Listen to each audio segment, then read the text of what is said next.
فرقہ وہابیہ دیوبند اسماعیلیہ رشیدیہ کے اکابرین میں ہونے کے بکثرت حوالہ جات موجود ہیں، لیکن یہاں پر سر دست ایک حوالہ میں پیش کرتا ہوں تاکہ آپ کا جھوٹ آپ کی کس بیانی لوگوں پر زہر ہو جائے۔ یہ میرے پاس کتاب ہے عقائد اسلام، صفحہ نمبر اس کا 3 اور 4 ہے۔ یہ کتاب لکھی ہے طاہر قاسمی نے، جو مکالمۃ الصدرین کے مرتب ہیں۔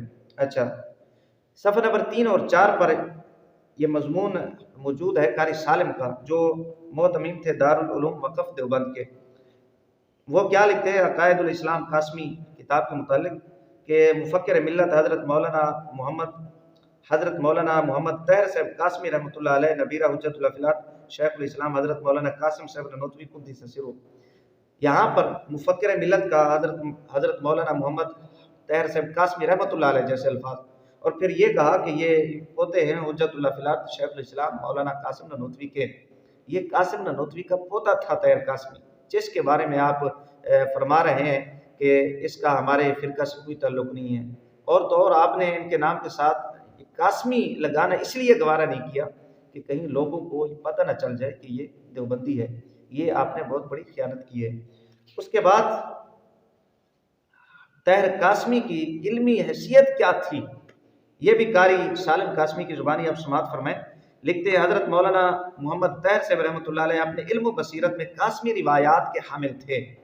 مزید لکھتے ہیں صاف گوئی اور صاف طبعی آپ کا امتیازی جوہر تھا۔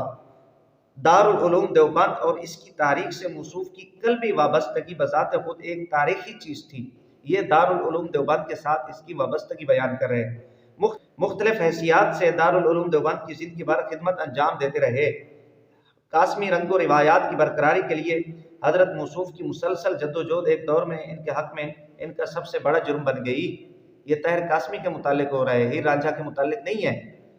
اچھا، یہ پھر آخر میں لکھتے ہیں کہ آخر لمحات حیات میں اس جذبہ صادق نے پھر یاوری کی اور دارالعلوم سے باضابطہ وابستگی میسر آ گئی جو آخرت تک قائم رہی۔ جی، طاہر قاسمی کے متعلق قاری سالم قاسمی لکھ رہے ہیں کہ وہ آخر تک دارالعلوم دیوبند سے منسلک رہا، وہ فرقہ وہابیہ دیوبند اسماعیلیہ رشیدیہ کے ساتھ رہا ہے، اور آپ کہہ رہے ہیں کہ وہ ہمارا ہے نہیں ہے۔ بڑی عجیب بات ہے۔ یہ لن ترانیاں آپ اپنے لوگوں کو تو سنا سکتے ہیں، لیکن یہ تحقیق کے میدان میں دوسرے لوگوں کو آپ مطمئن نہیں کر سکتے، اس لیے کہ جو بات سچی ہوتی ہے کہ آپ انگریز کے جنٹ ہیں، وظیفہ کار ہیں تھانوی صاحب اور آپ کے اکابرین، کیسے آپ جھوٹے ہو سکتے ہیں، ان کو آپ کیسے دھندلا سکتے ہیں۔ یہ تھا طاہر قاسمی کے متعلق جو جھوٹ بولا نجیب عمر نے۔ اس کے بعد اس نے گفتگو کی ہے کہ مکالمۃ الصدرین نامی کتاب جعلی ہے، وہ اس لیے کہ اس کے اوپر شبیر احمد عثمانی کے دستخط نہیں تھے، اور اس کا پھر ایک حوالہ پیش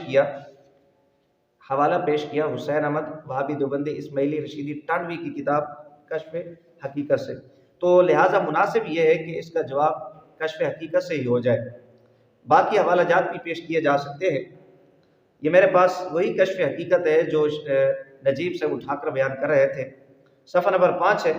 حسین احمد صاحب لکھتے ہیں شبیر احمد عثمانی کے متعلق کہ وہ اپنی تقریروں میں برابر اس مجموعہ دجل و فریب پر فخر کرتے، لوگوں کو اس کے مطالعہ کی ترغیب دیتے ہوئے مباہلہ تک کا اعلان کرتے ہیں۔ یہ صفحہ نمبر 5 پر موجود ہے۔ یعنی شبیر احمد عثمانی کے متعلق حسین احمد وہابی دیوبندی ٹانوی یہ کہتا ہے کہ وہ اپنی یہ تقریروں کے اندر اس پہ وہ فخر کرتے اور لوگوں کو مطالعے کی ترغیب دیتے کہ آپ اس کو پڑھیں، اور پھر مباہلے کا اعلان کرتے۔ اگر یہ اس کی مصدقہ نہیں تھی، اس نے پڑھی نہیں تھی، تو پھر مباہلہ کس لیے؟ لوگوں کو مطالعے کی ترغیب وہ کس لیے دے رہے تھے؟ فخر کس لیے کیا جا رہا تھا؟ اچھا، یہی کتاب صفحہ نمبر اس کا 39 ہے۔ لکھتے ہیں حسین احمد صاحب ٹانڈوی شبیر احمد کے متعلق کہ مکالمۃ الصدرین کا ایک ایک حرف صحیح ہے، اگر مولانا مدنی اس سے انکار کریں تو میں ان سے مباہلہ کے لیے تیار ہوں۔ صفحہ نمبر 39 پر ایک ایک حرف صحیح ہے قبلہ۔ آپ کہتے ہیں وہ جعلی کتاب ہے۔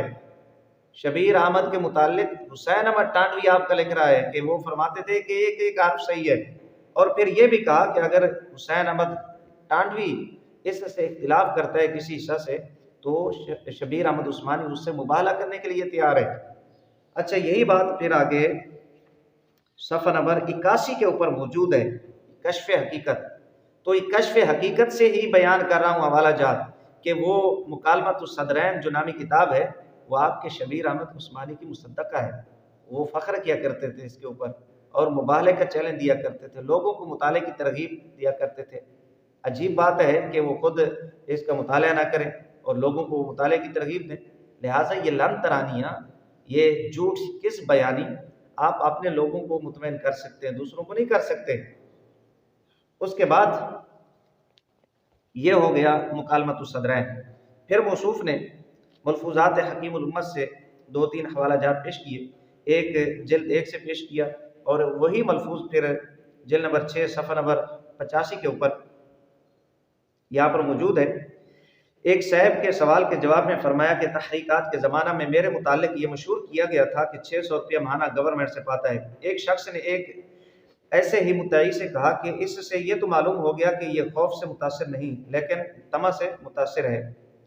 اچھا، یہ ملفوظ پیش کر کے نجیب صاحب دھوکہ دیتے ہوئے کہتے ہیں کہ حضرت انگریز کے ایجنٹ نہیں تھے، اس لیے کہ یہاں پر اس کی نفی ہو گئی ہے کہ خوف نہیں تھا ان کے دل میں انگریز کا. جواباً گزارش ہے کہ یہ دونوں باتیں خلاف واقع ہیں. وہ اس لیے کہ آپ ملفوظات کا مطالعہ کرتے نہیں ہیں، اس لیے میرا یہ مشورہ ہے آپ کو، آپ اپنے حضرت تھانوی کا مطالعہ کریں، ان کے ملفوظات کو آپ پڑھیں. یہ میرے پاس وہی ملفوظات ہیں جو آپ نے اٹھائے ہوئے تھے، جلد نمبر 7 ہے اس کی. لکھتے ہیں ایک صاحب کے سوال کے جواب میں فرمایا کہ معترضین یہ بھی کہتے ہیں کہ انگریزوں سے ڈرتے ہیں. میں کہتا ہوں کہ تم تو کسی سے ڈرتے ہی نہیں صاحب، ہم تو واقعی ہی بھیڑیے سے بھی ڈرتے ہیں، سانپ سے بھی ڈرتے ہیں، بچھو سے بھی، حتیٰ کہ کھٹمل سے بھی، اور موذی سے تو سب ہی ڈرتے ہیں. پھر جن کے ہاتھ میں توپ ہیں، بندوقیں ہیں، مشین گنیں ہیں، کیا ان سے نہ ڈریں؟ لہٰذا وہ جو ملفوظ آپ نے پیش کیا ہے کہ یہاں پر خوف کی نفی ہے، لہٰذا وہ انگریز کی جنگ نہیں ہے، اس بات کی نفی ہو گئی. اس لیے کہ تھانوی خود تسلیم کرتا ہے کہ ہم انگریز سے ڈرتے ہیں اس لیے کہ ان کے ہاتھ میں مشینیں ہیں، گنیں ہیں اور توپ وغیرہ ہیں. وہ خود اس بات کا اقرار کر رہا ہے، لہٰذا اس بات کی بھی نفی ہوگی.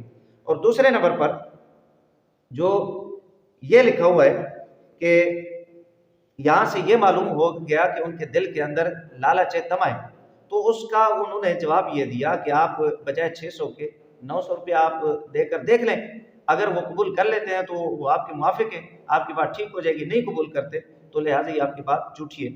تو اس پہ گزارش یہ ہے کہ یہ تھانوی منافق تھا، یہ شخص مصلحت پسند تھا، جہاں اس کو فائدہ نظر آتا وہاں اپنے فائدے کے لیے اسی جانب ہو جایا کرتا تھا.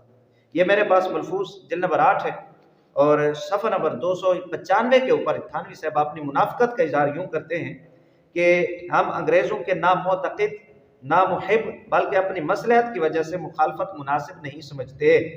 خلاصہ یہ ہے کہ ہم انگریزوں کے دوست نہیں اپنے دوست ہیں، ہم انگریزوں کے دوست نہیں اپنے دوست ہیں. جی کی بلا ہم بھی یہی کہتے ہیں کہ انگریز کے معتقد ہونے کا الزام نہیں لگایا بلکہ انگریز کی جنٹ ہونے کا الزام لگایا ہے کہ آپ کو فائدہ نظر آیا. 600 روپیہ ماہانہ جب آپ کو ملا کرتا تھا تو کس بے وقوف کو یہ گوارا ہوگا کہ وہ 600 روپیہ اس وقت جو بہت بڑی رقم تھی اس کو گنوانے کے لیے وہ انگریز کا مخالف ہو جاتا. ساری زندگی پھر انگریز کی جنٹ ہی کرنی تھی. یہ صفحہ نمبر 295 پڑھیں، یہاں پر اس نے اپنی منافقت کا اظہار کیا. لہٰذا یہ ملفوظ جو صفحہ نمبر 85 اور جلد نمبر 1 میں موجود ہے وہ پڑھ کر آپ عوام کو گمراہ نہیں کر سکتے. دوسرے نمبر پر یہ ہے کہ یہ تھانوی کا اپنا جواب نہیں ہے، یہ اس نے کسی دوسرے شخص کا جواب نقل کیا ہے. بار بار نجیب صاحب کہتے ہیں کہ لوگوں نے یہ مشہور کر دیا، لوگوں نے یہ بات کی. بھائی اگر لوگوں نے یہ بات کی ہے تو یہ بھی کسی ایک بندے نے کہا، وہ بھی لوگوں میں شامل تھا، جس کا جواب یہاں پر تھانوی صاحب نے اپنے معتقدین لوگوں کو ٹرکانے کے لیے یہاں پر نقل کر دیا اور بیان کر دیا. اچھا، اس کے بعد یہ بڑا سیانہ شخص تھا، بڑا ذہین آدمی تھا، تو اس نے کیا کیا کہ اس وقت 600 روپیہ بہت بڑی رقم تھی، تو اس نے کہا کہ چلیں یہ بات یہاں پر نقل کر دی جائے. اب کس کے پاس 900 روپیہ ہوگا وہ آزمانے کے لیے اس کے پاس آئے گا. یہ لہٰذا آپ یہ ملفوظ پڑھ کر لوگوں کو گمراہ نہیں کر سکتے. اس کے بعد تھانوی صاحب کے اگر دیگر ملفوظات کا مطالعہ کریں، یہ تو صرف چند حوالہ جات پیش کر رہا ہوں. یہ ملفوظات میرے پاس اس میں لکھا ہوا ہے کہ ایک انگریز کلیکٹر کا خط آیا، شکریہ ادا کیا گیا اس میں تھانوی صاحب کا کہ جی آپ کا بہت بہت شکریہ، آپ نے جو ہے ہمارے حق میں فتوے دیے اور تحریکات کے زمانہ میں آپ نے علیحدگی اختیار کی۔ اچھا، اس کے بعد ایک انہوں نے حوالہ پیش کیا جلد نمبر 4 سے صفحہ نمبر 151۔ یہاں پر اس نے 2 نمبری کرتے ہوئے تھانوی کا نام لینے سے پہلے شبیر احمد عثمانی کا نام لیا ہے، اور یہ تاثر دینے کی کوشش کی کہ یہ شبیر احمد عثمانی کا بھی یہ موقف ہے، اور پھر اس عبارت کے اندر بھی اس نے 2 نمبری کی گڑبڑ کی۔ وہ کیا؟ یہ لکھتے ہیں صفحہ نمبر 151 کے اوپر کہ نماز پیچھے نہ پڑھنے کا اعلان الگ تھا، سی ای ڈی سے تنخواہ پانے کی شہرت الگ دی جا رہی تھی، اللہ کا لاکھ لاکھ شکر ہے کہ مجھ کو کسی کے دروازے پر جانے کی ضرورت پیش نہیں آئی، انہی لوگوں کو یہاں پر بھیج دیا اور قریب سب نے معافی کی درخواستیں کی۔ اچھا، یہ پیش کرنے کے بعد کہتے ہیں کہ جی یہ دیکھیں حضرت کسی کے پاس نہیں گئے، انگریز سے ان کا کوئی تعلق ہی نہیں تھا۔ بھائی یہ انگریز کی بات نہیں ہو رہی، جن لوگوں نے تھانوی کو یہ کہا تھا کہ آپ انگریز کی جنٹی سے باز آ جائیں، آپ پیچھے ہٹ جائیں، ان کی جنٹی نہ کریں، مخبری نہ کریں، مسلمانوں کو نقصان نہ پہنچائیں، ان سے 600 روپیہ ماہانہ نہ لیں، آپ تھانوی صاحب ان کا ذکر کرتے ہوئے کہتے ہیں کہ ان لوگوں کے پاس مجھے جانے کی ضرورت پیش نہیں آئی۔ بھئی کیسے آتی پیش؟ ان کے پاس تھا کیا؟ 600 روپیہ ماہانہ انگریز سے ملا کرتا تھا، تو یہ ان کے پاس عام لینے کے لیے انہوں نے جانا تھا۔ یہ صفحہ نمبر 151 کے اوپر یہ ان لوگوں کا ذکر ہے، انگریزوں کا ذکر یہاں پر نہیں ہے جو اس نے دھوکہ دیا۔ اس کے بعد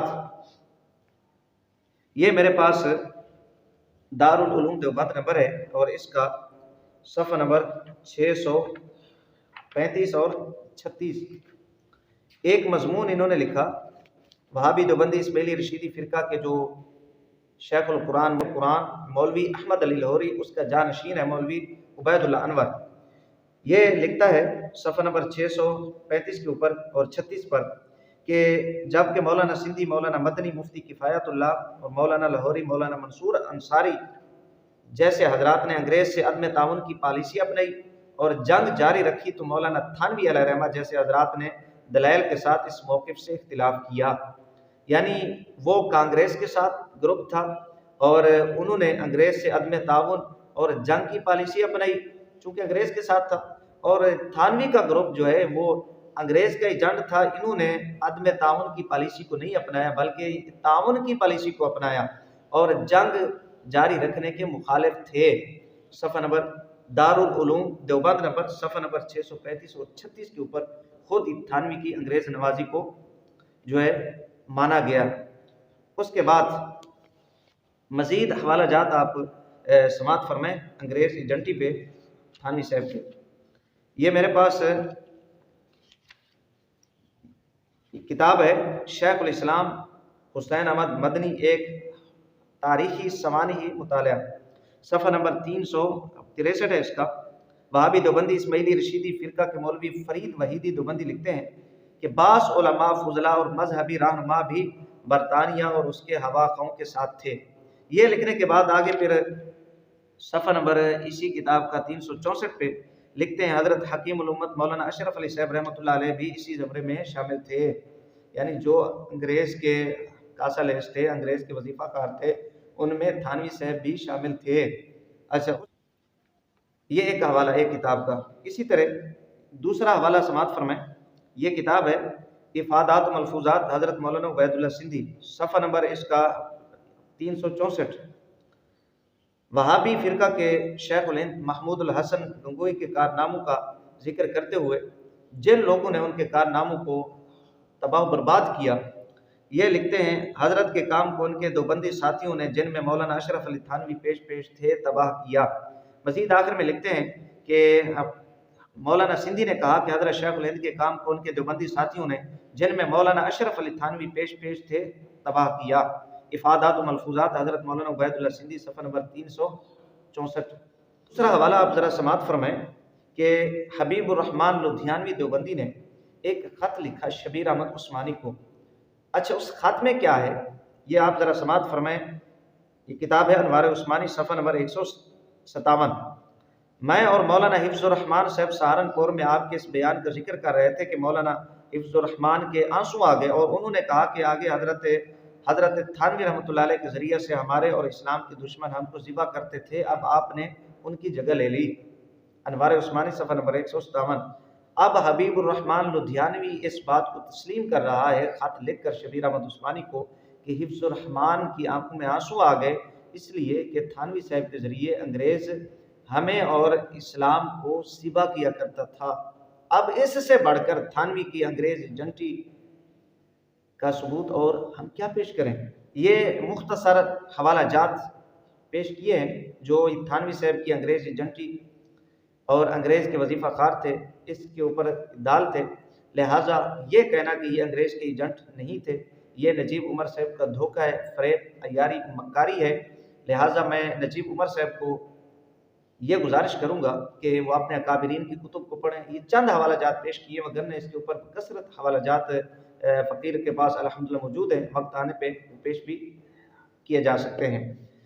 دوسرے نمبر پر میں یہ گزارش کروں گا عوام سے کہ یہ ایک رسالہ ہے جس کو ایک ہمارے محقق ہیں حضرت مولانا میثم عباس قادری صاحب، انہوں نے لکھا ہے کہ کیا مکالمۃ الصدرین جعلی کتاب ہے، یہ 60 صفحات پر تقریباً مشتمل ہے، اس کا مطالعہ کریں۔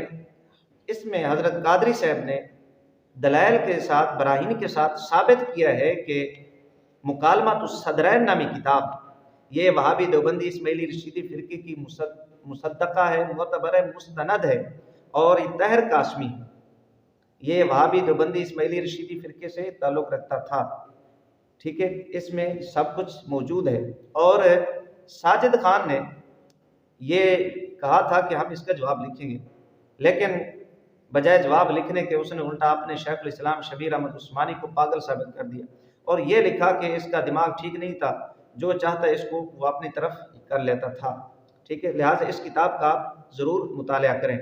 اور دوسرے نمبر پر نجیب صاحب نے ایک ہمارے پیش کیے گئے حوالے کا جواب دیتے ہوئے یہ ارشاد فرمایا کہ جس میں یہ ذکر تھا صفحہ نمبر 84 پر کہ تھانوی سے سوال کیا گیا تو تھانوی نے کہا کہ ہم انگریز کو بڑے آرام اور سکون کے ساتھ رکھیں گے اس لیے کہ انہوں نے ہمیں آرام سے رکھا ہے۔ اچھا، پھر یہ کہتے ہیں کہ حضرت یہ نہیں فرما رہے کہ انہوں نے ہمیں آرام سے رکھا ہے لہٰذا ہم آرام کے ساتھ رکھیں گے۔